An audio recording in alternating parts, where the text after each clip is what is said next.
Well, hi, everybody, and welcome to the Wednesday edition of the show. A little late getting started because of some equipment transferring out. It's amazing you get the right piece of equipment in, and one little box can do what 3 boxes were doing earlier. But that's where we are this morning. Good to have you with us.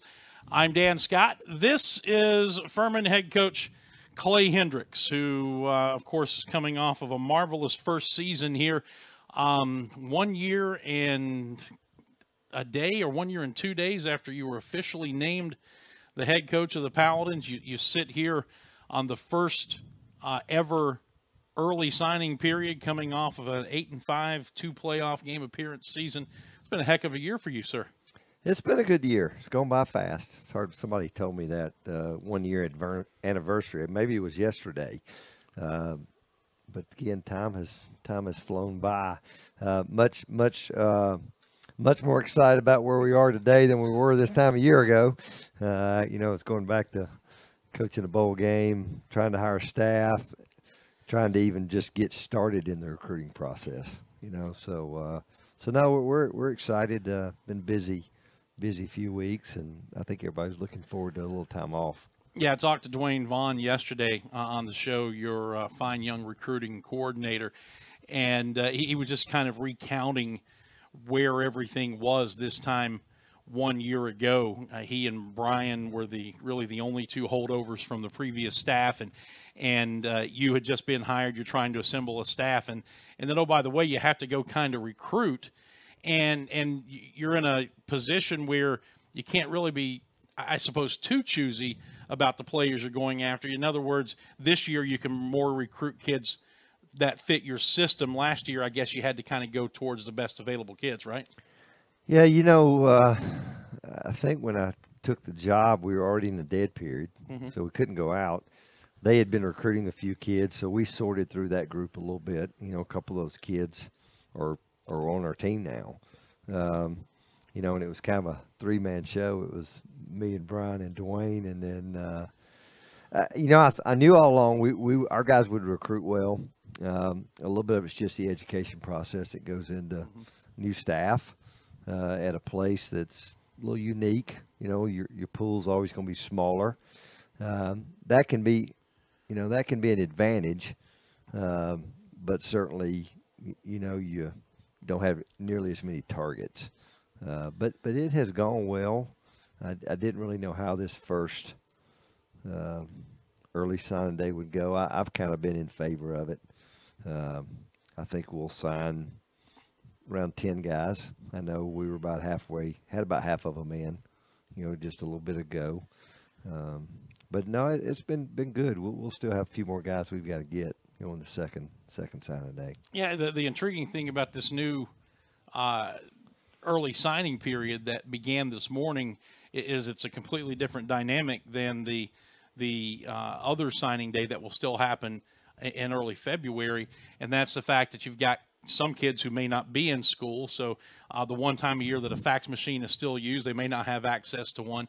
You've mentioned you got a couple of kids who are taking finals, and so there are some things that are delaying some of these national letters of intent from getting in today, that if this were February the 7th, you would have had just about everything in sometime between 7 and 8 o'clock. That's true. Have a kid playing in a basketball tournament in Florida. His parents aren't with him.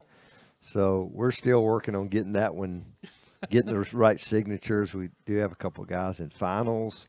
So I don't anticipate any problems getting them in, just not as fast as we normally would expect. What's particular day. From your standpoint, because you especially coaches at the FBS level, there seems to be a pretty good split. The coaches who are for the early signing period, and coaches who are not in favor of it. From your standpoint, what's the advantage?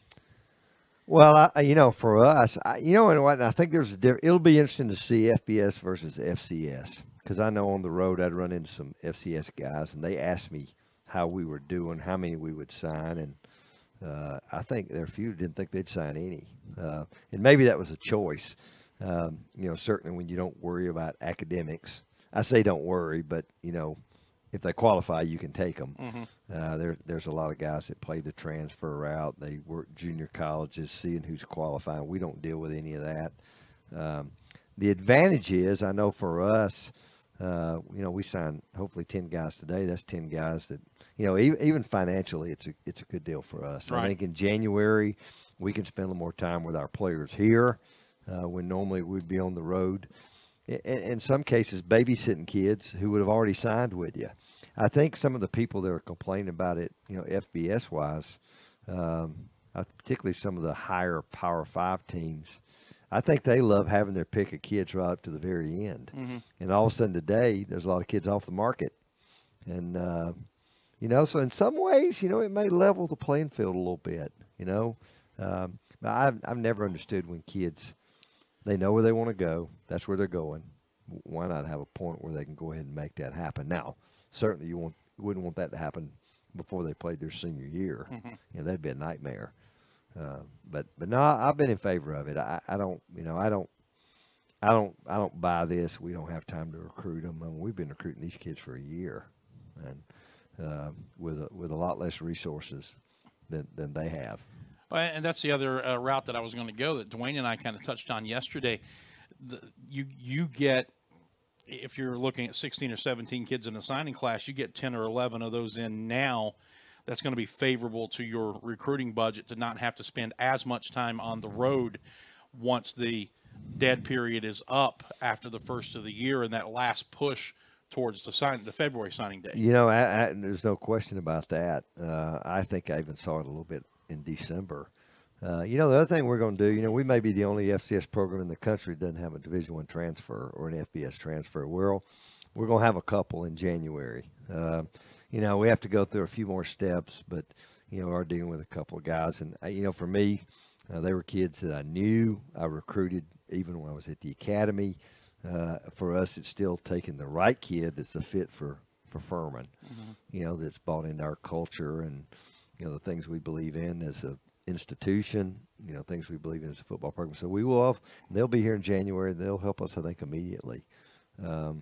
So, you add those probably about 3 kids to the list. And then, we'll still have, 4 or 5 guys when it all shakes out that we'll probably need to have a chance to sign in February. But it sounds like you had a plan, and the plan is going according to plan. Yeah, we're happy where we are. I mean, we'd love to have everybody signed today. I knew that was not going to happen. But no, it has gone well. It really has. I mean, certainly the season's helped us. I mean, we have a pretty darn good product to sell. And, I'm proud to sell it. And, I'm proud because I'm a grad and I work here. But, I mean, we said it, schools, city, facilities, tradition, you name it. I don't know who's got something better at our level to sell.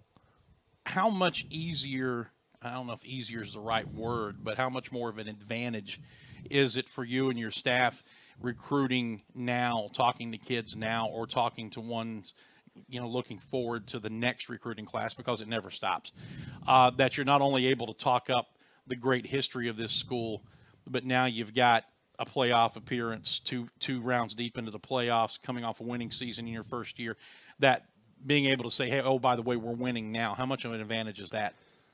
Well, that's been huge. I noticed, when I was here a year ago, high school coaches, who I still dealt with, because I was recruiting here when I was out west, but, it lost a little bit of our name, so to speak, and people, but I think it ultimately starts with those high school coaches, and then because our place always had a little credibility, but I think that combined with having certainly a good year, the excitement going forward, our fan support, a lot of things really, really positive. We turn a bunch of guys from a pretty good football team, and we're really excited. But it certainly has helped getting the name back out there. We had a great name in Atlanta for a long time.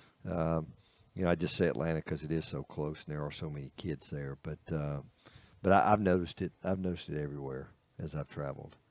Well, Dwayne talked yesterday about not that you won't look beyond this, but basically you look at a 6-hour radius, and if you draw the circle of a 6-hour radius from where campus is, the number of high-quality football players that are available there, because you're talking about the Carolinas, you're talking about Georgia, you're talking about Birmingham, you're talking about Nashville, you're talking about a very fertile recruiting field.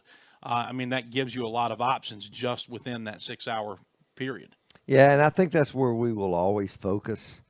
There's a lot of really good schools there. Their kids are going to fit our profile, academically, because, again, it is the combination of the two things. We've tried to venture into Ohio a little bit because of, Ken Lamendola's connections there. I think that'll be a good area for us. Sometimes it takes a little time to get your foot in the door.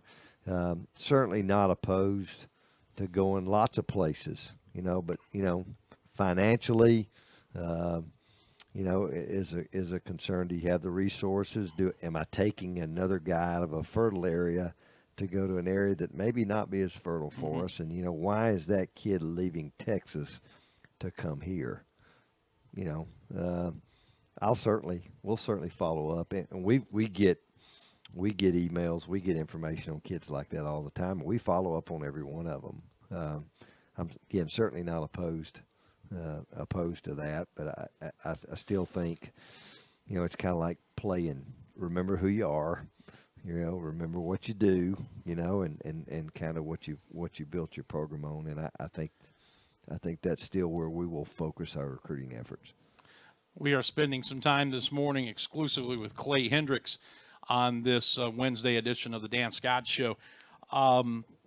Looking back and kind of recapping the season a little bit, once you got the staff hired, and I know you went through spring practice and you came out of there maybe with a lot more questions than answers. You got the full roster in and got to go through fall camp and started doing the things to prepare for the season. We get into the year, we're 0-3 going to Colgate and finally get the first win there. But every conversation you and I had, you always talked about the kids buying in. Was there a point where you knew that they as a group had bought in regardless of what the results might have been showing? Well, I really thought from the very beginning, just because at the end of the day, do they come to practice? Are they paying attention in meetings? Are they practicing hard? Are they working hard in the weight room? And I just never really had a problem with any of that. Obviously we had a big conference game week 1, so that always helps having their focus, yeah. And I don't think it'll be hard to get them excited to go to play Clemson, the first game. So I never really had a problem with that. I think probably the key came when we finally had some success. And we had some success in those 3 games when we were 0-3. But in our game, but not the big success. Not the big success. Yeah. And we get the win at Colgate, and we come back maybe East Tennessee. Right. Played really well. And so I think finally when we got a couple of wins, then they really bought in. And it was a fun year. It was. I thought we, tried not to have too many expectations. Let's just get a little better today and this week, see how well we can go play. And it's kind of one of those years when you didn't want it to end, and every game that we didn't win, we felt like we were right there with a chance to, and we just got to find, we know, we got exposed. Some of our deficiencies got exposed, and I knew they would at some point in time. Certain teams could do it a little bit easier than others. And, we're trying to address those concerns. And I think there's only really 2 ways you fix some of it. You recruit and you continue to develop players. So this offseason will be huge for us. Which at this level, if you can't do both of those things well, you're not going to have any success, because you're going to get kids in here by and large who are going to be with you for 4 or 5 years. So you've got to get the right player, right fit for the school, right fit for the team, and then the staff has to be able to develop that player. Well, we're talking about spring practice. We're thinking we may go really early spring practice. Hadn't decided that for sure, but this time last year we weren't really even talking football. I mean, we were just trying to salvage a recruiting class, but just we're so far ahead of where we were, and certainly having a lot of guys coming back. weren't able to redshirt as many guys as I would have liked to, but we did still redshirt some good quality players. I think that will help us. So I'm looking forward to this. I'm actually looking forward to a little bit of time off. But when they get back here, we'll be ready to go and looking forward to the spring. Yeah, I guess after everything is said and done today, you and the staff will get a couple of weeks to actually spend some time with the family, right? They will.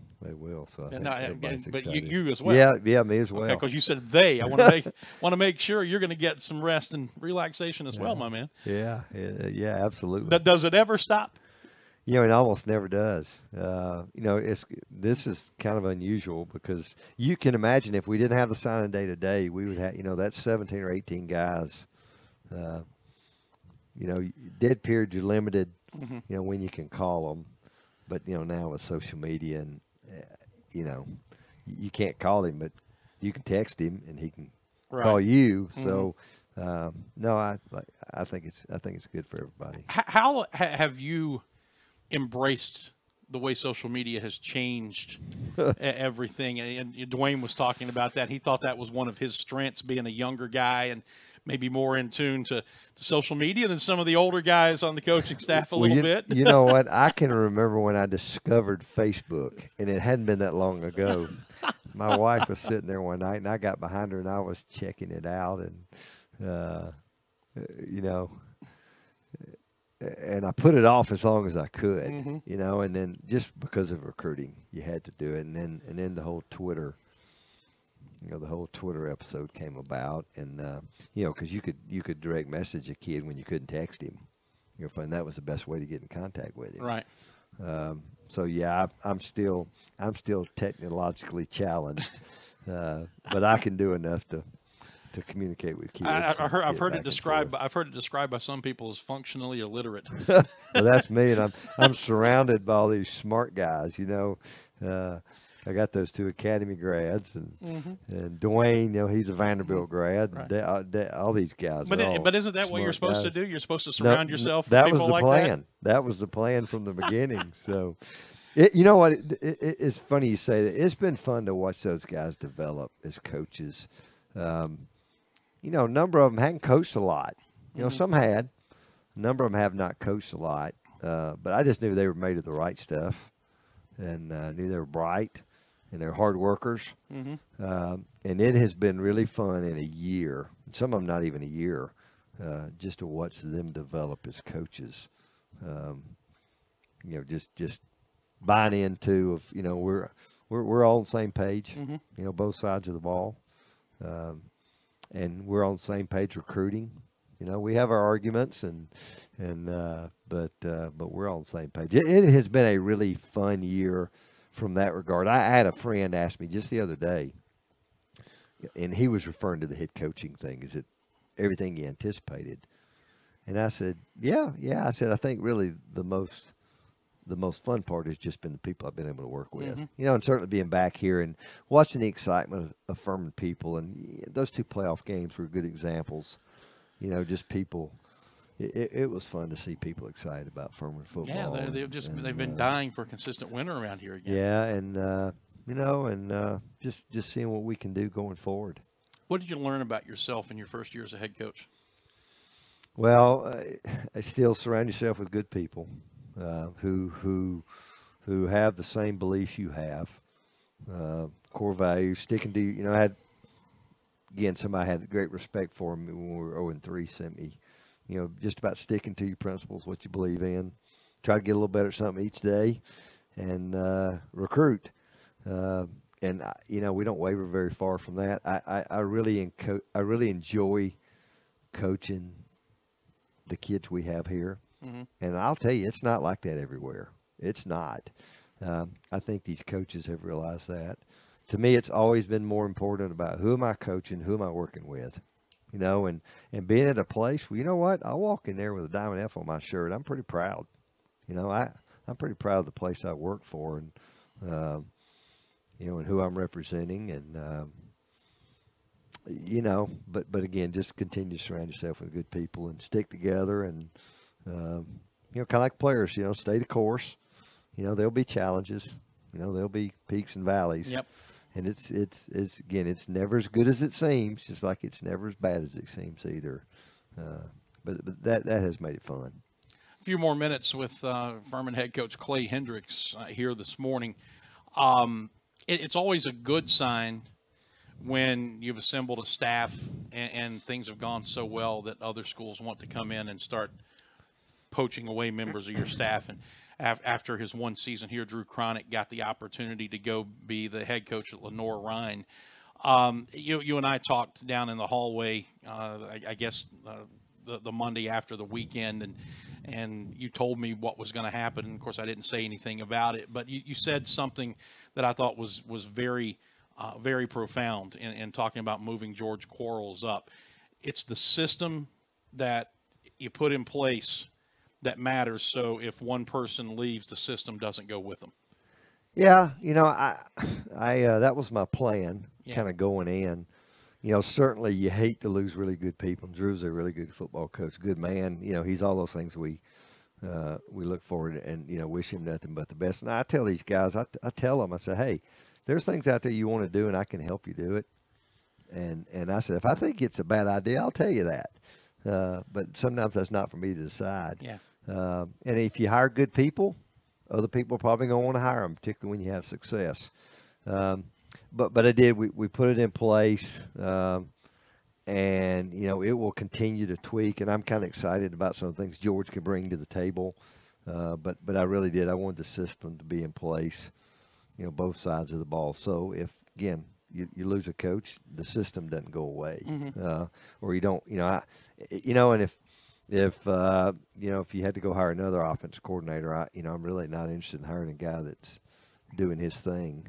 It may be really successful. I just think we're doing what we think we need to be successful here, and we look forward to building on that. Right. But no, that's kind of the plan. When you make a decision and a move, and this is what we're going to be. I know we talked about in the time leading up to the year, we heard it was going to be a fast tempo offense, and we were going to see all kinds of different formations and everything, and pretty much we did. As the season went on, though, did the offense move at the tempo that you expected it would, that you wanted it would? Did you dial it back because of some of the injuries and young guys on defense to try to help them out a little bit? How'd that whole dynamic work? Yeah, you know what? We never huddled. Were we going as fast as we'd like to maybe go sometimes? No, probably not. I mean, we had some challenges.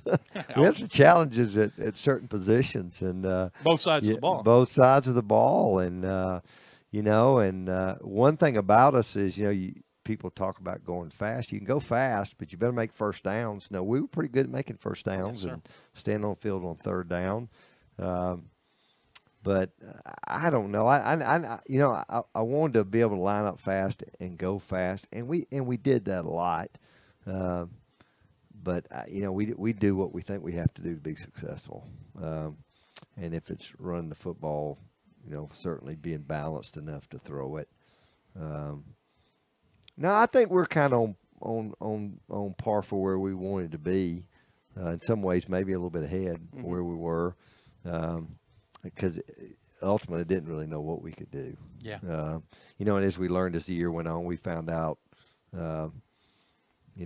we didn't have a ton of team speed, on the perimeter on offense, and so, there were times we felt like we were a little better grinding on people. And I can't say we were just great at that, but I think continuing to mix it up, and you look at some of those things. I think we were top 5 in third down conversions. We, like number 2 or 3 in the country in fewest negative plays allowed. We didn't want to have negative plays. I think we allowed the fewest sacks any team in the country. We ran it pretty good, but we certainly had some balance in our offense, and we made you. And you know what? We played a lot of kids. And what happens is now you're a no-huddle team and you start substituting. Well, they're not going to let you go fast. And if we had 11 guys sometimes that we wanted to leave on the field and go fast, we probably could have, but we didn't think we didn't think we had 11 guys. We were in some cases, we were better off playing 2 or 3 kids at a spot. Yeah. And, especially defensively, we were forced to develop some depth early in the year. It paid off for us, especially in the defensive line. I'd be really excited to see that group, how they develop. We still redshirted. We had those 6 freshmen. We redshirted 3 of them. So a group that really didn't lose anybody, and we got 3 more to add to that list, and maybe even one more. One of the transfer guys. It's pretty strong. So, and the entire defensive unit basically is like that. I mean, you have one senior and you're 2 deep last year. And we still have some deficiencies over there we got to address in recruiting, just at a couple of spots. And if you've watched any of the FCS playoff, these last couple of teams, a couple of things remain obvious to me is I don't think you can win a national championship not being balanced. You've got to be able to throw and run. Mm-hmm. You got to play great defense. You always got to be a little lucky. And the way our system is right now, certain places you get to play home every week. That's a huge advantage, Well, about the only way to address that is finish in the top 8, maybe get a higher seed, and you get a chance to play a few more home games, right? But, I mean, you look at the history of the FCS when I was around, people that had I don't think there are a ton of places in the FCS that have a huge home advantage. Well, those 2 teams playing for the championship do. Mm-hmm. They have a big home advantage when they get to play at home. Not to mention their team's really good. You look back at the Marshall days. That was a huge event. Georgia Southern. Yeah. Appalachian maybe got that way a little bit towards the end. I never thought playing there was that difficult assignment other than the team you played. Right. From a crowd environment. The last few times we were there, it had kind of gotten that way. But, to say that it doesn't have an effect, wouldn't be true because it does. But it just reinforces we got to be bigger and stronger, and we got to continue to add team speed, and we're always going to be challenged in some ways a lot of people aren't because of our admissions requirements.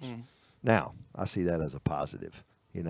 Let's look at it as a positive. Quality of kids we get. We'll probably never have as much overall team speed as a bunch of people. That's okay. We'll have enough, and that's something we'll continue to work to improve. Real quick, before we let you go, and I appreciate your time. I didn't really mean to keep you this long, but once we get rolling, it's some good stuff with Clay Hendrix, Furman's head coach. Offensively, P.J. Blazejowski had such a great year for you, in the only year that you had him. So now obviously you have a question at quarterback coming back. At the fullback spot, maybe your best recruiting job was getting Keelan Dirks to come back for his redshirt senior year. Right. So he'll be coming back. That's going to help. But you do miss some other pieces on offense, some guys who are productive for you: Andy Shumpert, Logan McCarter, Antonio Wilcox, along with P.J. Blazejowski.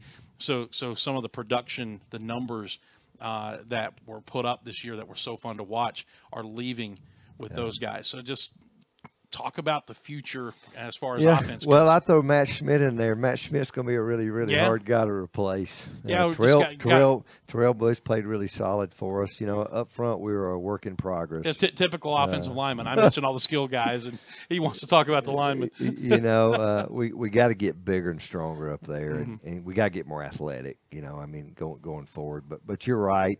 The quarterback position, PJ had a heck of a year for us. Harris and Jamar Lincoln, guy we redshirted, who I think is a really dynamic athlete, that would bring something athleticism-wise that PJ didn't have. Wouldn't be certainly as good a passer. Just arm strength. I think PJ, you could have stuck him in a bunch of offenses, and he probably would have done well. Harris was really solid when he played this year. So it'll be interesting. As that develops, there's a couple other younger kids there that we were able to redshirt. We get Ridge. Ridge played a bunch, and Keelan. So the pieces are there. I think maybe what you may see is a little more of an emphasis in certain parts of the offense. Going forward, but again, I think what we're doing is we bring guys in, a couple of guys that we sign. I'm excited about it. And I told Coach Staggs, I said, as many guys as we got back on defense, I don't expect many people to score many points on us. So, when they don't score many points, it makes it easier to play offense. He just kind of smiles. No pressure, he right? Smiles at me when I say that. So, but the old days, you could play great defense and win a bunch of games, and that still holds true. But now, if you can't score, it's hard to win games. I can remember when our goal each week many years ago was to score 21 points, and it was amazing. We kept the statistic for a long time. I think if we scored 21 points, we won probably 80-something% of the time. Now you score 21 points, I don't know how many games you win.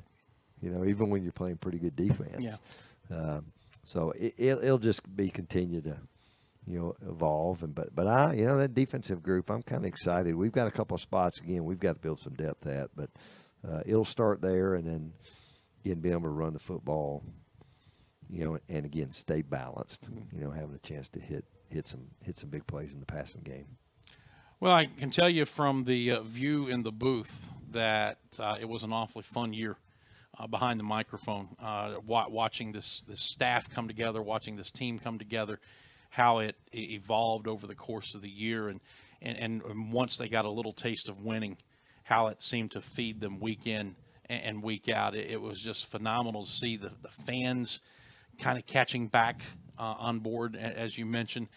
And now the trick is, as we wrap it up, all you got to do is go out and be better next year. There's no going back, right? Well, the thing we've got to do, we got to keep the momentum. We've got some good momentum right now, and we've tried to carry it over in recruiting. It certainly has helped us, and that's in fundraising. It's in coaching. Continue to develop as coaches. Professional development is big in our profession. Continue to tweak offensively and defensively what we want to do, but and then certainly. Trying to make this even a better environment to come play on Saturdays, and continue to reach out to the Greenville community, student body, you name it. But it's just keeping that momentum going, and we just can't get into a situation where we're settling. We had a good year. We want to compete and win a national championship. That's what we want to do, and certainly that starts with winning a conference championship. And I think we know what we have to do to get there. And, we just need to continue to address it and get a little better at all that stuff each day. Well, it's been a fun ride so far. Again, congrats on a excellent 2017. And as they say, onward and upward, right? That's the plan. Thank you, sir. Thank you. That's head coach Clay Hendrix. That's going to wrap up our special Wednesday edition of the program. I won't see you again until probably sometime after Christmas. So from me and my family to you and your family, Merry Christmas. God bless each and every one of you. Have a fantastic rest of your week and Christmas weekend. Go to church and celebrate. We'll talk to you later. Until next week, I'm Dan Scott. So long, everybody.